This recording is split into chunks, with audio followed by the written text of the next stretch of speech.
The Joe Rogan Experience. And that's the problem that I see with all this Doge stuff. Right. Because everybody should be celebrating that we've found a way to cut out fraud and waste. Yeah.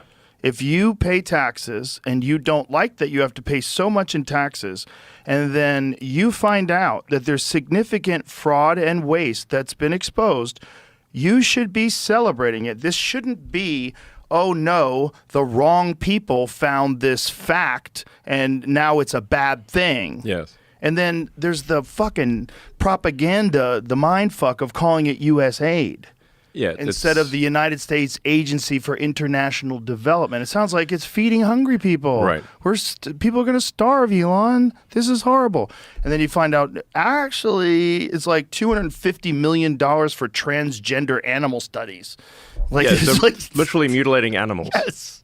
Mutilating animals in demented studies. Yes. That are like the worst thing you could possibly imagine from a horror show. The beagle one. The beagle puppy one. Horrific. Yeah, Yeah. where they covered their head in a basket and put fleas on their heads so they'd eat them alive. Yeah. And then they studied these beagles and then killed them.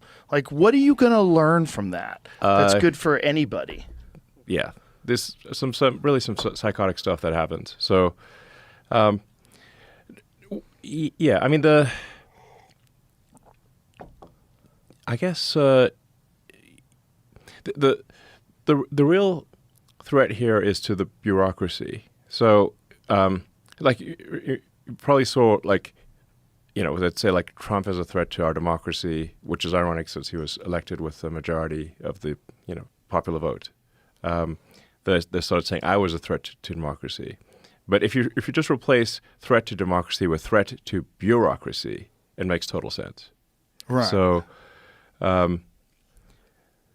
mean, the reality is that our elected officials have very little power relative to the bureaucracy until Doge. So Doge is a threat to the bureaucracy. It's the first threat to the bureaucracy. Normally the bureaucracy eats revolutions for breakfast. This is the first time that they're not, that the revolution might actually succeed, that we could restore power to the people instead of power to the bureaucracy. Now, the size of it Yeah. was when you guys first started investigating it, when you first get in, how much of it was shocking? Like this, just the size of it all. Well, the size of it all, the small decisions result in multi-billion-dollar outcomes. So, you know, we'd see, you know, there was a case where we saw one person was getting $1.9 billion sent to their NGO, which basically got formed about a year ago and had no prior, no prior activity. So they just stand up an NGO.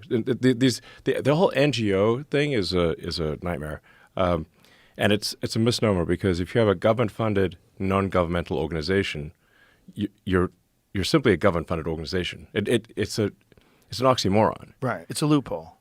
Yes. It basically, the government-funded NGOs are a way to do things that would be illegal if they were the government, but are somehow made legal if it's sent to a so-called nonprofit.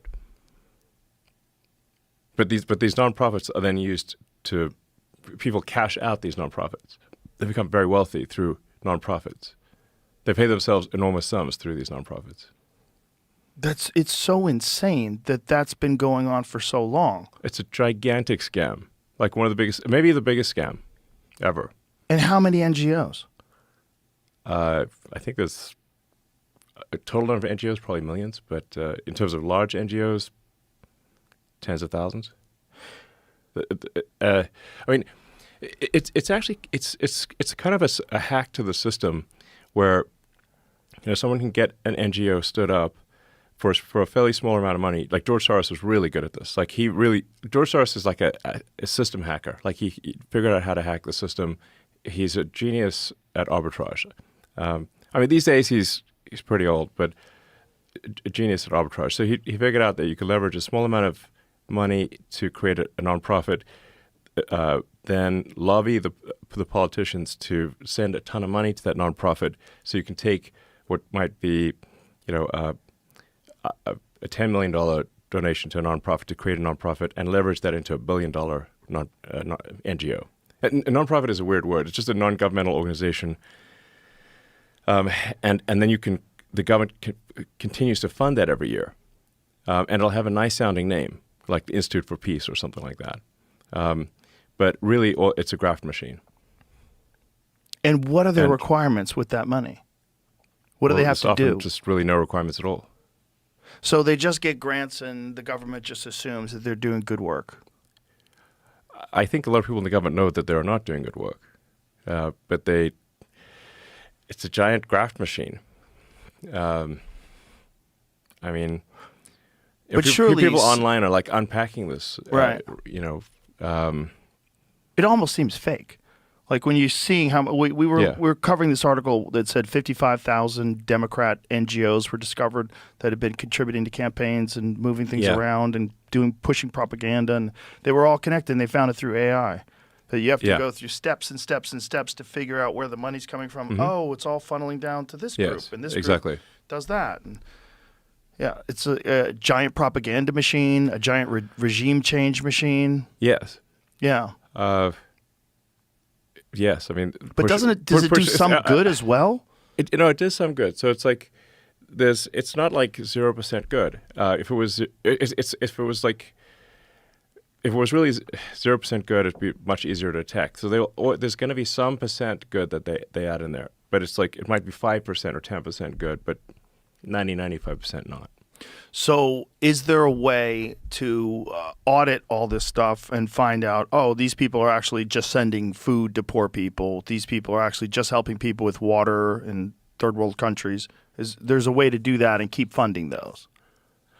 Yeah. I mean, we have continued to fund things that appear to be legitimate, even with the flimsiest, if there's even the flimsiest excuse. Like I just say, like, send me a picture of the thing.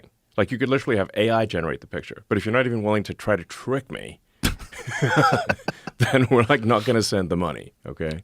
So what restrictions were put on? There was something set aside, like medicine, and there's what was set aside that there wasn't going to be a freeze on? Work for like Ebola prevention. I actually don't even know if this work is even effective. It may or may not be. Like it could be the kind of thing where you sort of fund Ebola prevention, but it turns out that actually you're funding a lab that develops new Ebola recipes or something. Yeah. And they claim it's Ebola prevention, but it's actually Ebola creation. So some of these things I don't know. I mean, just. But it just seems like we shouldn't be sending taxpayer money to dubious enterprises overseas. Right. Yeah. Yeah. And why are we doing it? Like, what exactly is the reason? Is it because we want to make friends with these people so the Chinese don't take over, the Russians don't take over? Okay, how much of that is like a good thing? How much of that is smart to do? And how much is a grift? And without any sort of oversight, which has really been going on for so long, they've just had free run. Yeah. Well, also we just have a real issue with the budget deficit. It's gigantic. So, like if all things being equal, if we didn't have a gigantic budget deficit where interest payments, the interest on the national debt exceeds the Defense Department budget, which is truly astounding. Which means we're paying over $1 trillion of interest on the national debt. Then okay, we would have more room for wasting money, basically. But when we're spending so much money that the country is going bankrupt, then we really need to stop spending money unless we're sure it is good value. So essentially, we're like a poorly managed business with an unlimited credit line that is off the rails. Absolutely. And if you were a person like you are who comes in and takes over businesses and straightens them out, that's exactly what you're doing. I mean, most of the time I create businesses from scratch. Like right. Twitter was a case where, I kind of bought a company that was, I kind of knew it was a hairball. Well, you came in at Tesla in the beginning, but they were already doing something, right? No, Tesla did not exist in any meaningful form. There were no employees. J.B. Straubel joined 3 other people. There was no car. There was no nothing. It wasn't even a prototype yet? No. Oh, okay. I thought it was a prototype already. No. There weren't even any employees. Oh. Wasn't it that's a funny narrative that people like to say, that you didn't even create Tesla then. Yeah, that's wrong.